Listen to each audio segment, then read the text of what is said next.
everybody. Thank you so much for joining us tonight for our History Talk presentation. My name is Karsten, and I'm the Museum Assistant and Educator at the Lacy Museum. Now, before we begin tonight's presentation, I would like to begin with a land acknowledgement. The museum is located on the traditional territories of the Coast Salish people, specifically the Nisqually and Squaxin Island tribes. Lacey and the South Puget Sound region are encompassed by the Treaty of Medicine Creek, signed under duress in 1854. We respect and affirm tribal sovereignty, and as part of the City of Lacey, we work with the Nisqually and Squaxin Island tribes in a government-to-government partnership. Now, for tonight's presentation, we're going to be hearing from the Lacy Museum's own curator, Erin Quinn Valcho. She'll be sharing her presentation entitled Destination Gwinwood. But before we begin Erin's presentation, I would like to share some museum news and updates with you all. I apologize, my dog is barking in the background. Never a dull moment here on the History Talks. But sharing some of those museum news, I would like to tell everyone that the museum is currently open. We are open Thursdays and Fridays from 11 a.m. to 3 p.m. and Saturdays from 10 a.m. to 4 p.m. And you guys want to make sure you come and stop by the museum soon, because we have two temporary traveling exhibits on display currently. The first is called From Parlor to Podium, and this is an exhibit from the Washington State Historical Society, and it's all about women's suffrage from Washington State. We also have a fun little interactive tabletop program to learn more about voting and suffrage, so you're going to make sure you check that out. And then our second exhibit that we have on display is called Righting a Wrong, Japanese Americans in World War II. And this is a Smithsonian traveling poster exhibit that discusses the incarceration as well as redress that has occurred to Japanese and Japanese Americans since World War II. Now, both of these temporary exhibits are going to be on display through the end of the month, and then they will be leaving us. So if you're interested in learning about these topics, make sure you head to the museum soon, because they will be leaving soon. And if you come by the museum, either myself or one of our wonderful volunteers would be more than happy to give you a tour on either of these two exhibits, or a tour all about Lacey history that's also on display at the museum. And speaking of the museum, if you guys are driving down Pacific or Lacey Boulevard recently, you may have seen some construction going on. And that's because the new Lacy Museum and Cultural Center is currently in phase 3, which means that the new Lacy Museum and Cultural Center is beginning to bring the site to a pre-development stage. So there's some definitely new and exciting things happening with this project. This image here is kind of a mock-up of what that new Lacy Museum and Cultural Center will hopefully look like when it is all done. So that's fun and exciting update there.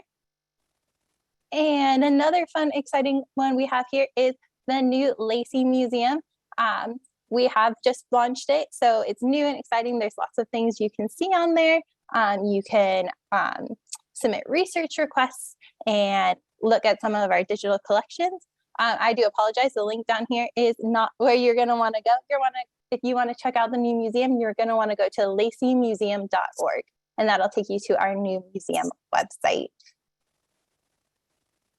And now, before we begin tonight's talk, I would like to share our next talk in our History Talk series. Our next and final talk for the 2021-2022 series will be held on Tuesday, May 10th at 6:30 p.m. And author Steve Olson will be sharing his presentation, Mount St. Helens at 42, The Anatomy of a Disaster. And the description for this talk is as followed. The explosive eruption of Mount St. Helens on May 18, 1980, remains a vivid memory for many people in the Pacific Northwest. But the human history of that day is less well known. Author Steve Olson, whose book, Eruption, The Untold Story of Mount St. Helens, won the Washington State Book Award, and it recreates the events of that calm and sunny Sunday morning with photographs, maps, and unforgettable stories of the people who experienced the greatest volcanic eruption in U.S. history. So, make sure you guys register for this event so you don't miss it. You can register for it under the events tab on our new museum website, or you can also register through the City of Lacey Facebook page that should be located under the events section there as well. And again, this is going to be our last talk for a little bit. We'll be restarting our history talks again in September. So this one, or our one in May, will be our final talk for a little bit. We are also going to be having a survey that we're going to be doing at the end of that talk, just to kind of get you guys feedback and see how we can improve our history talks. So make sure you guys sign up for that talk as well, so we can get all that feedback as well. All right, I believe those are all the updates I have about Lacy news. So let's get ready for tonight's presentation. If you guys have been to any of our history talks before, you may know that at the end of our speakers' presentations, we like to hold a question and answer section. It's usually a really fun, lively conversation that occurs. So while Erin is presenting, if you think of any questions that you would like to ask her, click on that Q&A button. It should be located at the bottom of your screen. You can click on it and type in your question at any point during the presentation, and we'll get to them after she finishes presenting today. I'll be keeping track of those, so hopefully we don't miss any. And let me introduce you to tonight's wonderful speaker, Ms. Erin Quinn Valcho, the curator of the Lacy Museum. Erin Quinn Valcho has been a museum professional for 24 years. She has a BA in Anthropology and French from Pacific Lutheran University and an MA in Anthropology and Museum Studies from the University of Denver. She is a Washington native and has been at the Lacy Museum as the museum curator for 8.5 years. She is on the editorial board of the Thurston County Historical Journal, and her #1 professional goal is to see the new Lacy Museum and Cultural Center being built. Hi, Erin. Thank you so much for doing your presentation today. Oh, you're welcome. I'm so glad to be here. All right, I'm going to go ahead and stop sharing my screen so you can go ahead and pull yours up. All righty. And while I'm doing this, I just wanted to let people know that if you're having trouble accessing our new website, that what you can do is clear out the cache of your internet history. Sometimes your computer likes to just hold on to that old information, and if you do that, it will tell it to go to the new place instead. All righty. Okay, well, I am going to turn my video off so we can just concentrate on these cool pictures. All righty. Well, I am so delighted to be here with you this evening to acquaint you with Gwinwood. It's a retreat center in one of the most beautiful natural areas in Lacy. We will also be talking about its namesake, Gwin Hicks, and the many tragedies and triumphs throughout his life. I am sure that many of you already know that Lacy was once a popular vacation destination. And if you didn't, well, it's true. Gwinwood, the subject of our talk today, was just one of more than 20 resorts that popped up around Lacy, which was a regional attraction for resorts of all kinds, particularly in the 1920s and 30s. So, what makes Lacy a prime place for resorts? Well, our beautiful setting, of course. So it's hard to tell these days because most of the lakes are fully developed with houses all around, but there are actually 7 lakes in present-day Lacy. So from north to south, there is Lake Lois, Long's Pond, Chambers Lake, Hicks Lake, Long Lake, Southwick Lake, and Pattison Lake. The proximity of secluded luxury to urban centers like Tacoma made it a very attractive location to regional visitors. And that gorgeous view that we have of Mount Rainier sure didn't hurt, am I right? So today we're going to focus on Hicks Lake, the setting for our story. Here on the left, you can see a view of Gwinwood in the 1930s, and at right, a similar view from 2018. It was gorgeous then, and it's gorgeous now. I just love the glossy surface of the lake in this historic view. It's just beautiful. So as I dove into the history of this site, I realized that I couldn't talk about it without also sharing the life of Gwin Hicks, because without him, there really wouldn't be a story. Plus, his life is really interesting, and I look forward to sharing it with you. So Gallatin Gwin Hicks was the son of 2 pioneering families, the Hicks and the Hartsocks. Both families crossed the Oregon Trail to get to the Northwest in the 1850s. India Ann Hartsock, his mother, was Urban East Hicks' second wife. His first wife, Eliza Jane Leadham, died in 1853 after a long struggle with tuberculosis, leaving behind their 1-year-old son, Frank. India Ann, great name, right? She was named after the state of Indiana where she was born. The day that Gwin Hicks was born, October 28th, 1855, was the day that historians consider to be the beginning of the Indian Wars of 1855 and 1856. It was a day of violence, conflict between Native Americans and American settlers. And fear sent many of our area residents to flee for safety. According to Urban Hicks's own account, when the warning came of the incoming danger, neighbors lifted India Ann and newborn Gwin, bed and all, into a buggy to be spirited away to safety. In this 1862 photo, Gwin is there on the right, his brother Henry's on the left, and his half-brother Frank is in the middle. Sadly, his brother Henry died at the age of 10.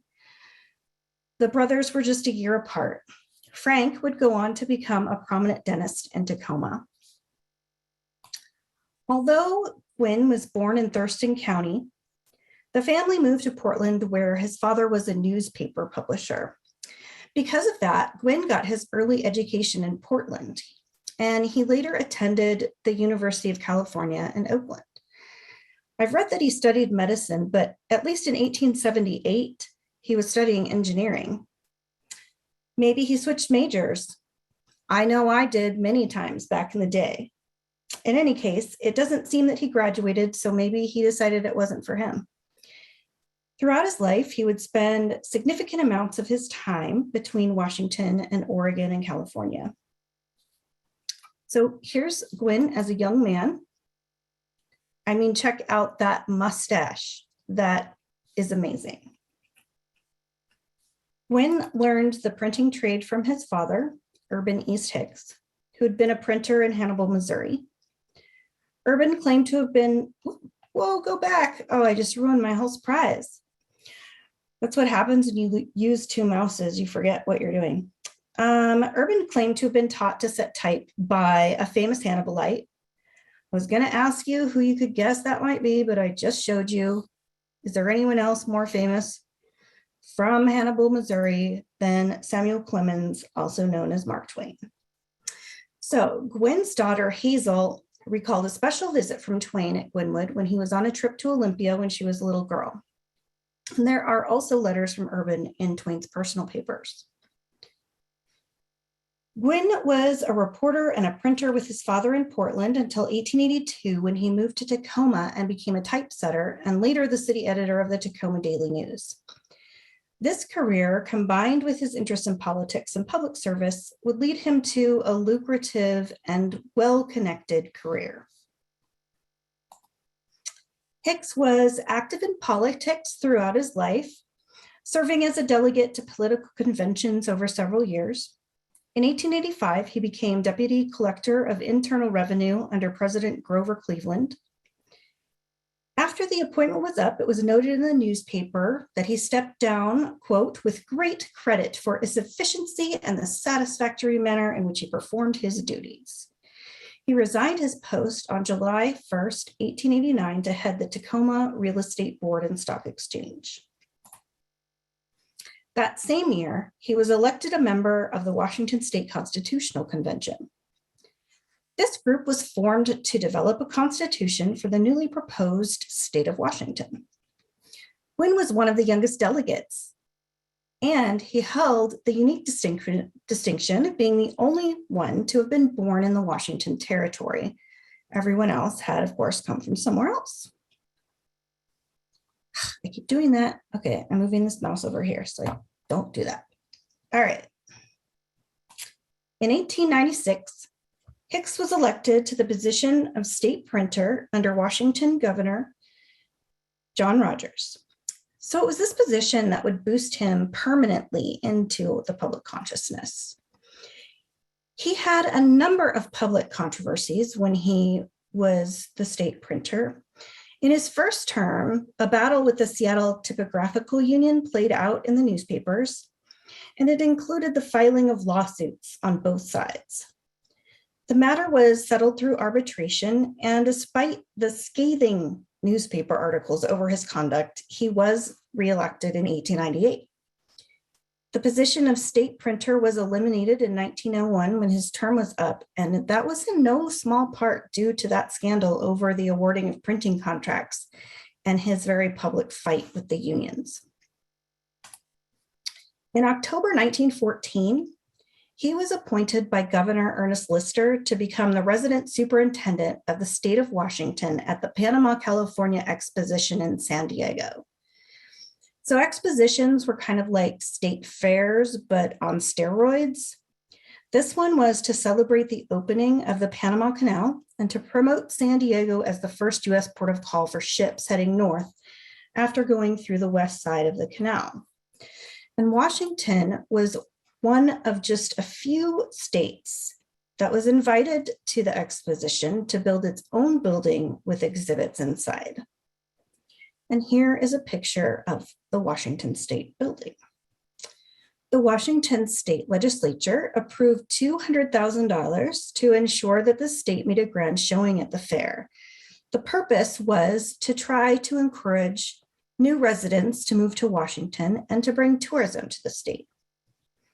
$200,000 is about $5.7 million today, which is a lot, but I'm not sure you could build a building that looks like that for even close to $6 million today. But by the time Gwin had joined the project, the start of the exposition was just 2.5 months away, and the exhibits were basically done. But it didn't take long for controversy to ensue. The exhibits were deemed wholly inadequate, and a redesign of the exhibits was ordered, but it was a little too late. The building had already been designed for entertaining, and Washington exhibits were already installed, not in the Washington building, but in various other locations around the 640 acres of the grounds of the exposition, leading to a lot of confusion for visitors. So this awesome picture shows an impressive apple sculpture exhibit, which was installed in the Palace of Horticulture, not in the Washington building. Hicks blamed the fiasco on the fair commissioners and accused them of mismanaging the money. So in early March of 1915, he resigned his position and sent a telegram to Olympia demanding an investigation with lengthy charges against the commission. The investigation concluded without a finding of mismanagement, but State Auditor C.W. Clausen, he agreed with Hicks that the commission, in designing the interior of the building for entertaining instead of for exhibits, failed to carry out the intent of the state appropriation. So now that we've kind of dove into Gwin's professional life, let's move on to his personal life. Gwin's life was marred by deep tragedy, even as a child. His sister Emily died when he was 7. And as we already mentioned, his brother Henry died when Gwin was 11. So that left only he and his half-brother Frank. Gwin met Constance Pendergast at an art exhibit. They were married in 1884. She was 22 and he was 29. They had 4 children, Celeste in 1884, Evelyn in 1890, Elizabeth in 1891, and Hazel in 1892.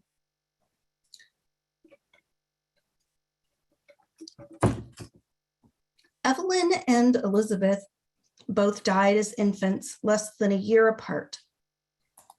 Their mother, Constance, sadly also died from an infection she contracted during childbirth when Hazel was born a month earlier. This was only 8 years into their marriage. He married again 7 months later in 1893. His second wife, Mabel Barrett, was 27 and Gwin was 37. She gave birth to Emily in 1894. Tragically, Mabel died 8 years later in 1902. Newspaper accounts said her death was sudden and heart-related, but her death records suggest that it was breast cancer. Maybe they had hidden it from other people, or maybe they didn't realize that she had it. Gwin was married a year and a half later in 1904 to another Mabel, Mabel Harriet Crowley. She was 23, he was 48. A year later, Gwyn's father, Urban East Hicks, also died at age 76. Although the pioneer had lived a long and full life, I'm sure that it still came as a big shock when he was struck by a train. In 1910, Mabel Crowley sued Gwin for divorce.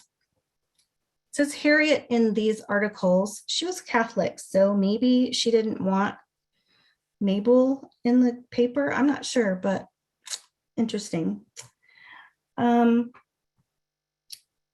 So she cited that he had abandoned her 4 years into their marriage because of incompatibility of temperament.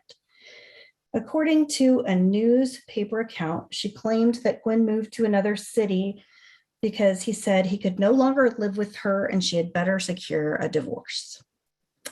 They had no children and she never remarried.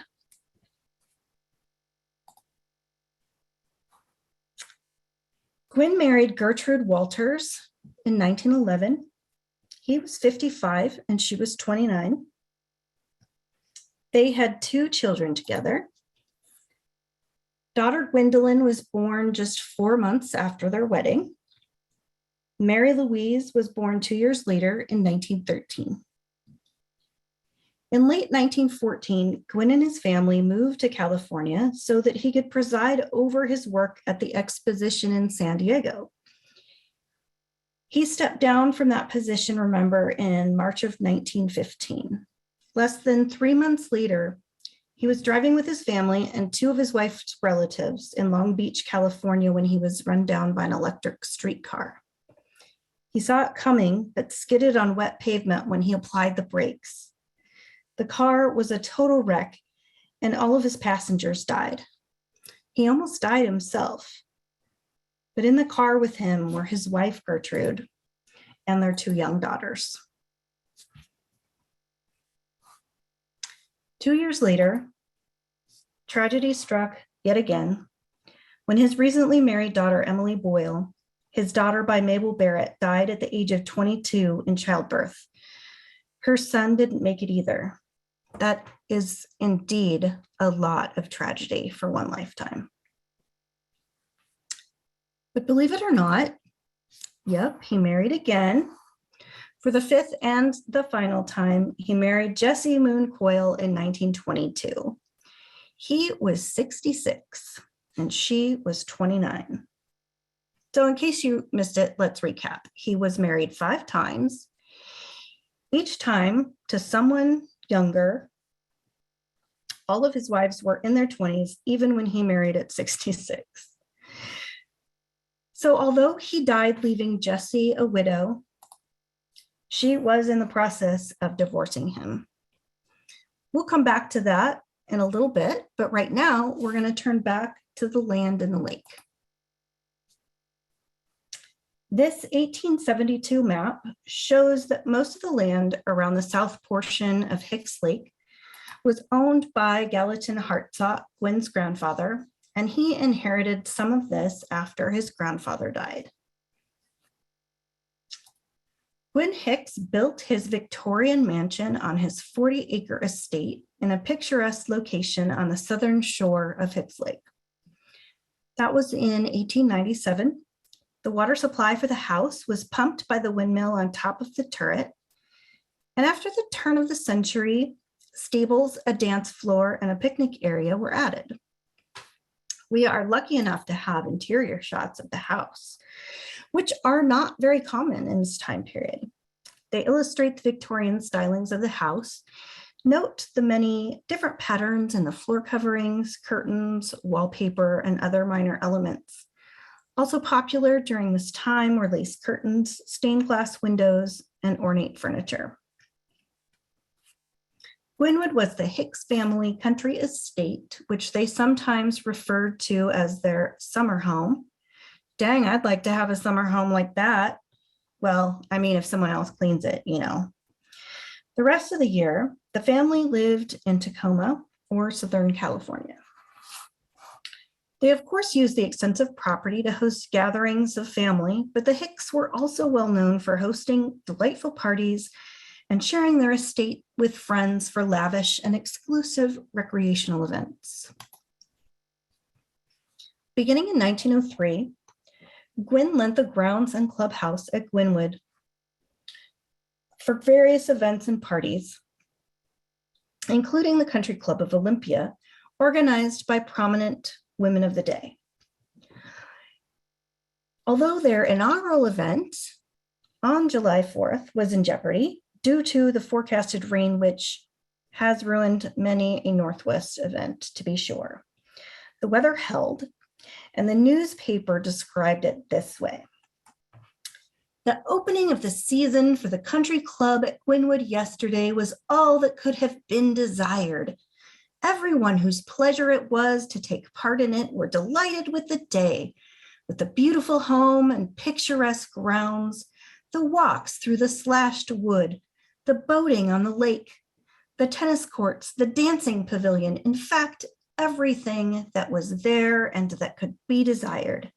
It was a day of days and an auspicious opening of what will undoubtedly prove a delightful summer season for the members of the club. There is just enough isolation about Gwinwood to make it attractive, and at the same time, its proximity to the city and to railway connections removes all of the disagreeable features attending a resort more wildly situated. The group was very exclusive, limited to just 75 members, which included Governor Meade and his wife, and Olympia Mayor Answorth Chambers and his wife. The newspaper didn't seem to look too kindly on its exclusivity.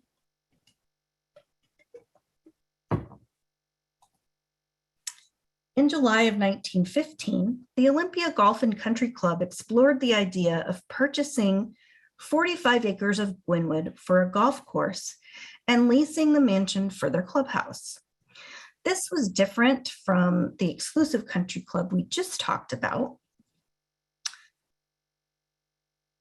For one thing, this group was organized by men, and for another, this was a lot more about the golf.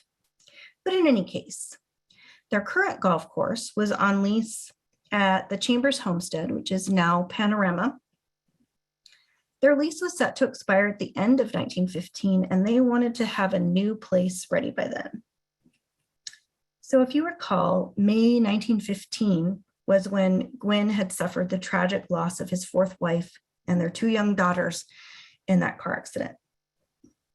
He returned to Lacey 2 months after the accident, mostly recovered from his nearly fatal injuries, but understandably still racked with shock and grief. This golf club negotiation was within the first week of his return on July 8th. By August 6th, after some investigation, the golf club purchase was abandoned because of the expensive renovation, which was estimated to be $5,000. That's about $140,000 today. And they thought that was too expensive. So within weeks of his return to Lacey and after the golf deal fell through, Gwin was attempting to lease or sell Gwinwood. Perhaps there were too many memories. You can see here a couple of advertisements for the property, which mention selling the estate for a nominal figure. But unable to find a buyer, and after suffering so much loss, Gwin offered the estate in 1919 to the Thurston County Commission as a free playground and recreation park to the children of Thurston County in memory of his deceased children, Gwendolyn, Mary Louise, and Emily. His proposal was printed in the newspaper at full length, over 1,000 words of moving poetic prose, detailing his family's history at the location, as well as his heartbreaking reasons for the dedication, and finishing with his hopes and conditions for the donation. The County Commission ultimately declined the donation for two reasons. The first was because the property was undergoing some litigation on one of the parcels, which would have potentially embroiled the commission in a lawsuit. Secondly, and probably the more salient reason, was they also felt that the cost of the site's upkeep was more than they could take on. Gwin continued to lease or rent the site in fits and starts, but nothing really seemed to stick. And after several years of trying to get someone to develop the site into a resort, in 1923, he opened Gwinwood himself as a rural retreat and summer camp. The resort boasted seclusion, but with proximity to the city and a gorgeous view of Mount Rainier, called Mount Tacoma then, plus excellent fishing, boat and bathhouses, a renovated hotel equipped with hot and cold water, bath and toilet room, electricity, phone service, a radio receiver, a roomy social hall with an open fireplace, a wide veranda overlooking the lake, a covered dancing floor and pavilion, swimming, a high dive, bar trapezes, swinging rings and springboards, a 30-foot water slide, a water toboggan, and a copper pan slide for children, plus 5 secluded cottages for rent.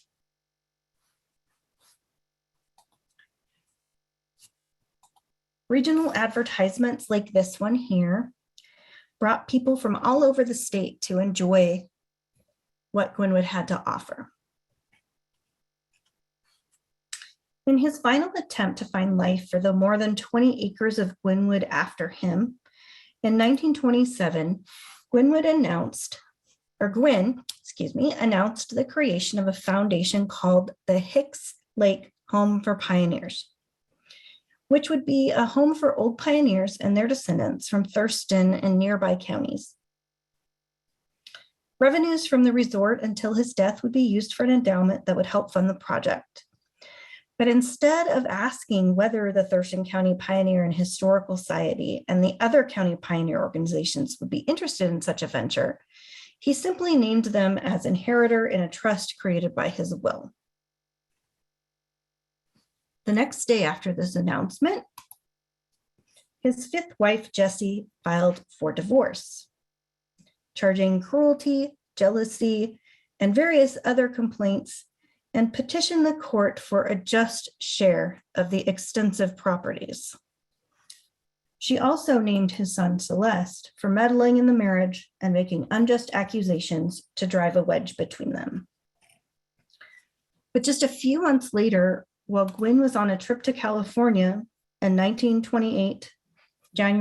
1928, he died of pneumonia, believing that his legacy of a pioneer home was all but assured.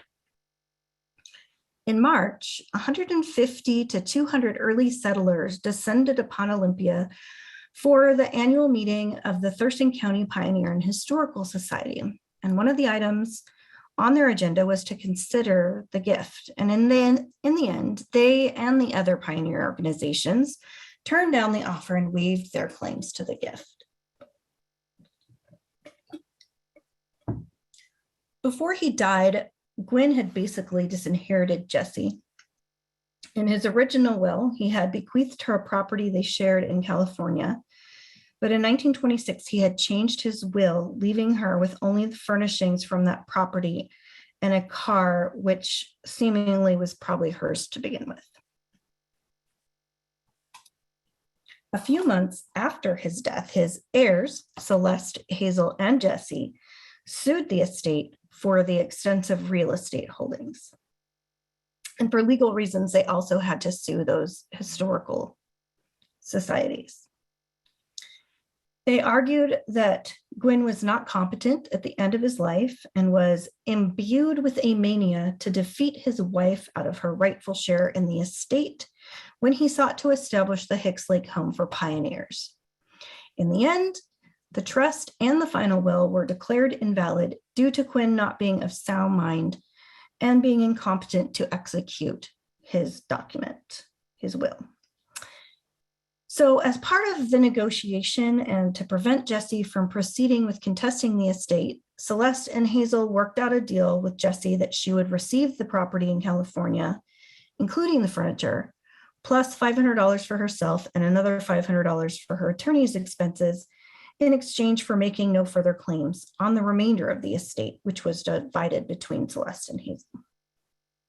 In an interesting turn of events, Jessie's lawyer had to sue her later to recover her legal fees for the divorce and the recovery of the estate. He was awarded just over $1,200, which is about $20,000 today. The resort era continued on with new life as it was operated by Gwyn's eldest child, Celeste Hicks. From 1921 until 1941, Gwinwood became host to the Red Cross Aquatic Schools, or First Aid and Life-Saving Institutes for Water Safety. These were written about in newspapers from California to Raleigh, North Carolina.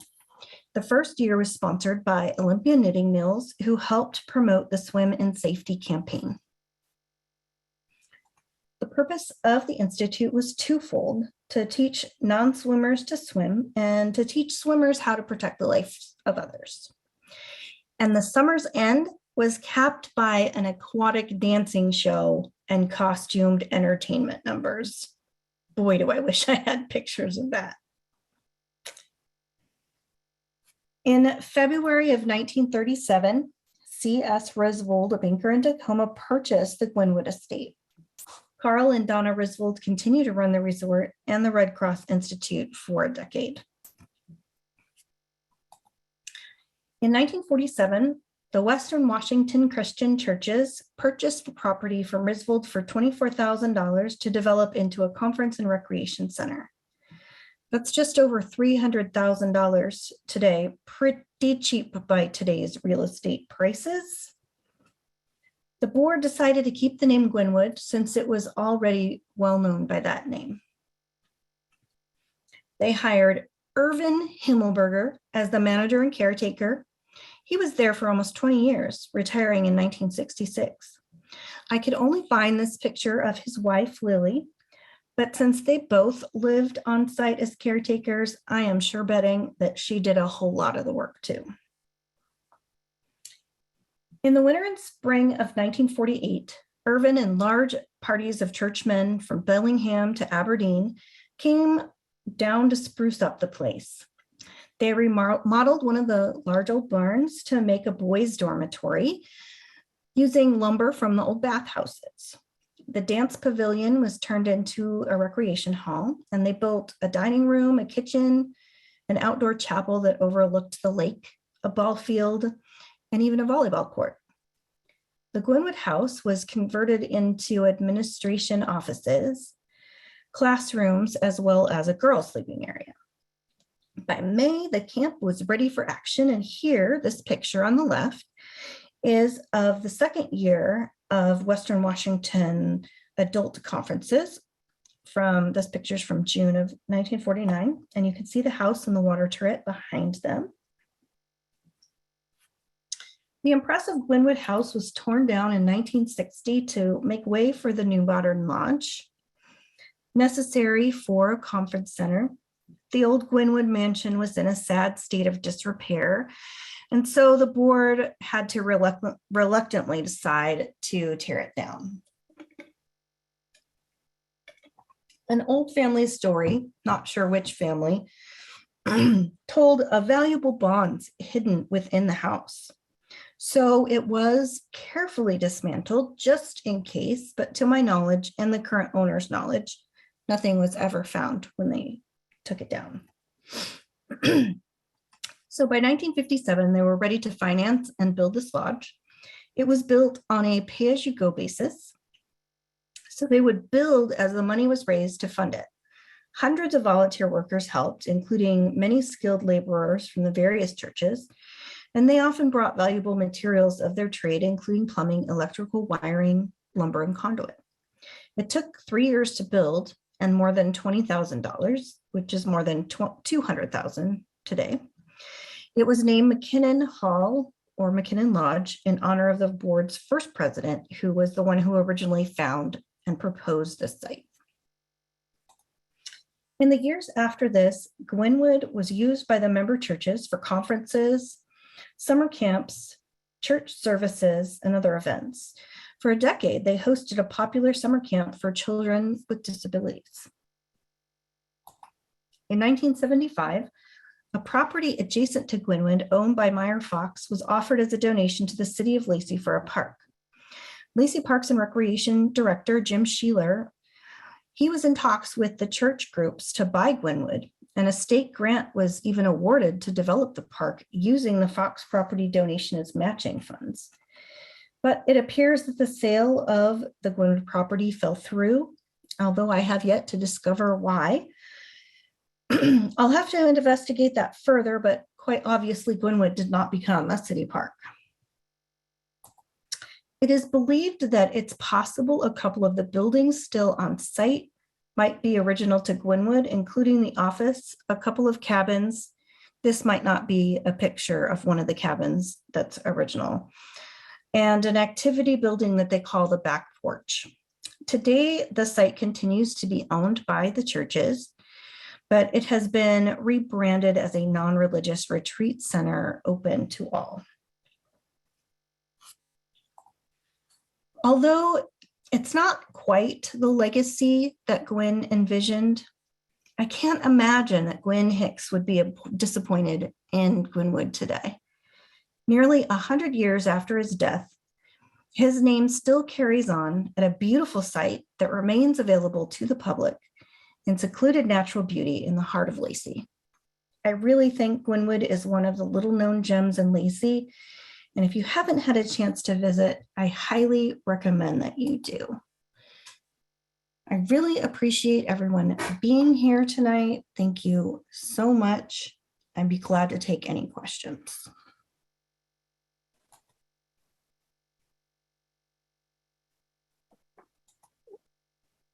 Thank you, Erin, so much for that presentation. I always love learning more about some of the people from Lacey in the past, and I really cannot wait to go check out Gwinwood sometime this summer. It looks so beautiful, and now knowing more of the history, it will just be even more interesting to go check it out. To our audience out there, if you guys have any questions for Erin, please feel free to type them in. That Q&A button should be located at the bottom of your screen. If you don't see it, just kind of wiggle your mouse around down towards the bottom. It should pop up around then.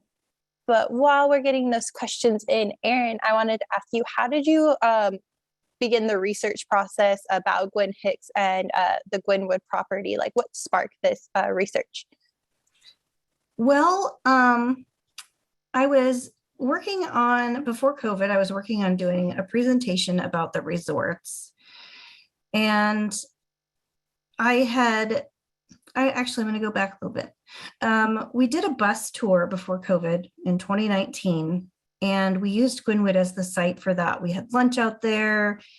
And so I created a shorter version of this presentation for that. And when like I said in my presentation, when I started to dig into it, just Gwin Hicks' story was so very interesting that I just really dug in, and I started to work on researching an article to write for the Thurston County Historical Journal. So yeah, I just think it's really interesting, and the site's so gorgeous. And also I want to say, I see that we have a number of Hicks family members in the audience, and I just want to say hello and thank you for coming, and I really, really hope that I did your ancestor justice. Yes, thank you all so much for joining us. Always excited to have people related to the topic on our call. Again, if you guys have any questions, please make sure you submit those in that Q&A button. Another question I had for you, Erin, was it mentioned in your presentation that Gwin Hicks was the state printer, if I'm getting the title correct? I have never heard of a state printer before, so I was wondering if you could kind of explain what his job was as a state printer during that time. So what I gather is it's much like having like a sole vendor who basically like prints all of the state's materials. So the laws, the policies, all that stuff. And so anyone who would get the contract to do the physical printing would get a pretty good lucrative deal. Cool. So it's kind of like an in-house printer kind of thing. Cool. Thank you. I was just like, state printer. Don't entirely know what that means. Thank you. We did have a few questions popped up. First is from Jim Goodard. I apologize if I pronounced that incorrectly. First, he says, thank you for the wonderful presentation. Totally fascinating. And then his question was, do you have any idea as to what happened to wife number 5? And did she live happily ever after in California? You would ask me about that. That is one of the wives that I haven't had the chance to super dig into, but she's definitely got a bunch of family who's doing genealogy on her. So I know there is a lot more to dig into. She definitely clearly had some sort of happy life after that, but I guess we'll all have to read my article whenever it finally comes out in the journal. So to answer your question, Jim, stay tuned and check out the article when it comes out. Our next question comes from Mary Beth Jansen, I apologize. I know I'm saying somebody else's names wrong. But she asks, how many acres are at the property now, and are there any trails to walk on? So I don't know how many acres there are. I was just looking up at their website to see if I could find that out. We're just trying to stump you, Erin. I know, right? Thanks a lot. No, I'm not sure. So they do have trails. So although it is available to the public, it is a private organization. So if you want to go out there, the best way to do that is to contact their staff. They are very, very friendly, very accommodating. Anyone would be glad to give you a tour. It's available for rent, and they do have events and things out there, but it's not like you can just drive up and start walking around, but I'm sure you could get a tour. Awesome. And I think that kind of, oh, sorry, go ahead. Oh, and I wanted to say, and if you do get a chance to go out there, be sure to ask them to show you some of the old growth trees. I think the last one got cut down because it was dangerous, but there's still a tree there. The tree that got cut down is really cool. That's awesome. I think that answered a few of our questions from Dwayne Maycock. He was asking what's the best way to access Gwinwood, and then Julian Richardson asked where is it and what are the directions to get there. So if you want to visit, make sure you check out the website. But Erin, could you maybe talk a little bit about the location? Yeah, I'll pull up Google Maps here. Ooh. Give me a sec.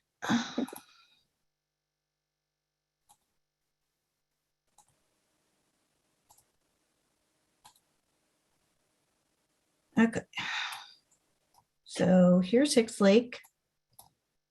Gwinwood's right here, Gwinwood Retreat Center. So if you take Ruddle Road south and turn left, if you're coming south on 25th Avenue, and then you turn right, and then it kind of dead ends and you turn left and it's down here. You can also visit Wanchers Park, which is the city's park there, but definitely call and talk to them if you want to go check that out. Awesome.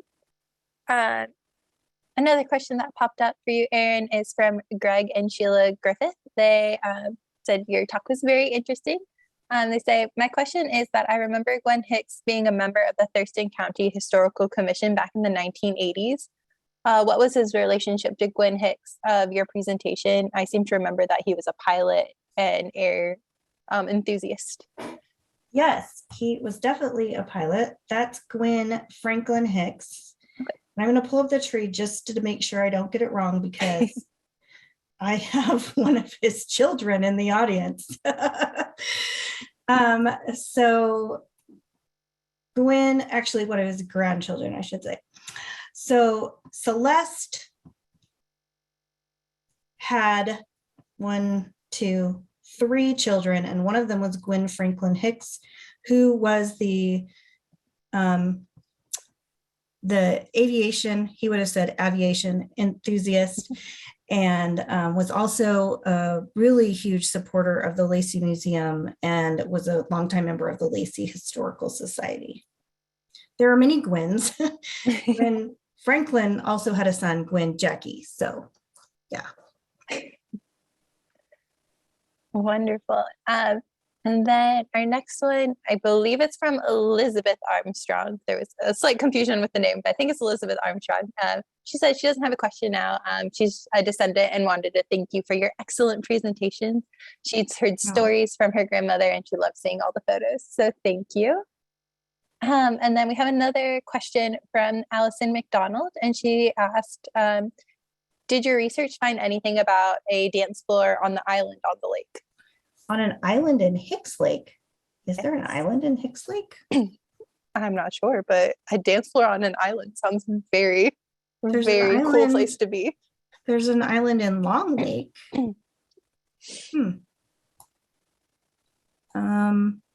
I would have to say then no to that question.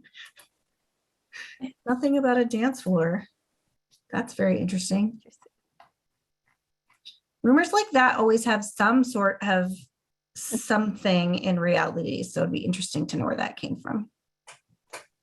Again, if you guys have any questions for Erin about this presentation, please feel free to go ahead and submit those in that Q&A or in the Q&A section located at the bottom of your screen. Oh, look at that. Elizabeth Klinger, who is one of the descendants also. She says there was indeed an island at the end of the lake and it was actually a tea house. Ooh, that's so cool. I know. Why don't I have pictures of that? Maybe I do, and I just didn't know that's what it was. And responding to that, Allison McDonald also said it was built on like a really shallow spot on the lake. That's so cool. I'm going to have to go see. And then Elizabeth also said, if you're on the lake, you can see it spotted by a pole. So there must be a pole sticking out for people to see, or piers. And then someone else said, just outside from the swim float, there was a small island and a gazebo. It can sometimes still be found. Oh, great. I love it. That's the part that I miss about our in-person meetings is people would all share their stories. And so great. I'm so glad people are sharing. Yes, I always love when we get to learn things from our audience and our guests that come into the museum. So thank you all for sharing all that. And again, if you guys have any questions, submit those into that Q&A section. We'll see if we get a few more coming in. While we wait to see if there are any more questions coming in, Erin, is there anything you want to share museum news-wise to our wonderful audience here? Do you want to talk about what's coming up in the summer? We can, sure. Oh, see, you put me on the spot. I put you on the spot. Absolutely. This summer, we're planning on having a lot of fun programming going on at the museum. We are hoping to have a virtual Pioneer Cemetery tour coming sometime this summer. So make sure you check the new museum website out for that. We're working with a really awesome group, so we know the tour is going to be great. We're also going to be doing fun programs at the museum for all ages, really encouraging guests of all ages to come check out the museum. There'll be some fun activities all about fun and games and the history of Lacey. So make sure you guys check out our museum website. They're going to have a lot of information on that there. And I see a few more things have popped up in our Q&A section. Lots of comments about the little island. I have to learn more about that. Yeah, more asking about that. So sure wish I could have included in my presentation the controversy over a cow. Gwin got in a fight with another guy over a cow. They assaulted each other. They sued each other. They tried to see the same doctor. That didn't work out. I think Gwin lost by default because he never showed up to court. The story just keeps escalating more and more and more. I know. It's crazy stuff. All right. Well, I think those are all of our questions. Erin, thank you so much for your presentation tonight. I know I enjoyed it, and I think everyone else did as well. And to our audience, thank you all so much for joining us tonight. We really appreciate having you all there or here for our presentations and participating in that Q&A. It really makes it feel like we're all there together, like in the past history talks. And make sure you come to our last history talk for this season. It's going to be on May 10th at 6:30 p.m. It's going to be another virtual presentation by Steve Olson, all about the eruption of the Mount St. Helens. So make sure you register for that either on our new museum site or through the City of Lacey Facebook page. But again, thank you all so much for coming, and I hope you have a great evening.